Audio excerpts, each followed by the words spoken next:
Bella a tutti ragazzi, ben ritrovati in un nuovo video dell'Esperto Calciomercato Batman Napoletano. In questo video è il video del post partita come promesso di Lazio-Juventus. Non è uscito se segna o non segna perché non ho avuto tanto tempo scusate per l'inquadratura, per registrarlo. Penso che uscirà domani se me ne ricorderò, però 90% uscirà domani nel pomeriggio. Non so se prendo le adrenaline, però perciò non so se uscirà nel pomeriggio sera oppure appena ritornerò a casa verso le 2 e lo fa registrare lo pubblicherò. No? Quindi non sarà nel primo pomeriggio oppure tardo pomeriggio verso le 7. 6 e mezza, 7, 7 e mezza, 8 meno un quarto.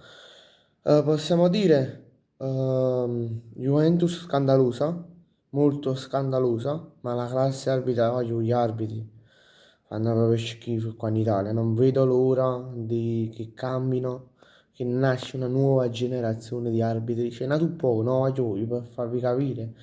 Gli arbitri di Serie D, di terza, seconda categoria sono più bravi che le per Serie A, sono più bravi di quelli di Serie A. Cioè, per farvi capire, fischiano giusti falli rispetto a uno di Serie A. Forse c'è stata pure una mancata espulsione della Juventus, non mi ricordo su chi. ehm, quindi c'è anche un calcio di rigore per la Lazio e per la Juventus, non ricordo precisamente per chi, però ehm, ci è stato un calcio di rigore mancato. Ehm, la partita finisce per 1-0 per la Lazio, che segna al nono minuto, nono decimo minuto più o meno. Segna Basic, si chiama giusto? Correggetemi qui sotto nei commenti se mi sbaglio. E possiamo dire, lo posso ribadire, Juventus sei scandalosa, oggi. Odi inizia, Tudor Odi inizia ad alzare la testa e di ok, ha sbagliato, ora mancano 2 o 3 giorni dalla prossima di Serie A che si giocherà la Juventus, penso che giocherà o mercoledì, sì mercoledì dovrebbe giocare, sì mercoledì gioca, ora non ricordo se alle 20:45 o alle 18, 18:30, non ricordo precisamente.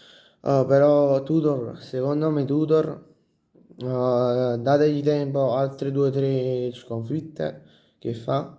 Un altro paio di sconfitte, un pareggio secondo me la sono arrivato, voglio. Le sconfitte diventano troppe, i punti in classifica diciamo, alla vetta incominciano a mancare. La Juventus firma all'ottava posizione se non sbaglio, 2 posizioni sopra la Lazio che è decima.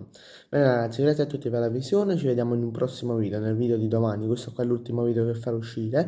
Mi raccomando iscrivetevi tutti al canale, fatelo girare così arriviamo prima ai 50 iscritti e mi raccomando lasciate un like a questo contenuto, ciao!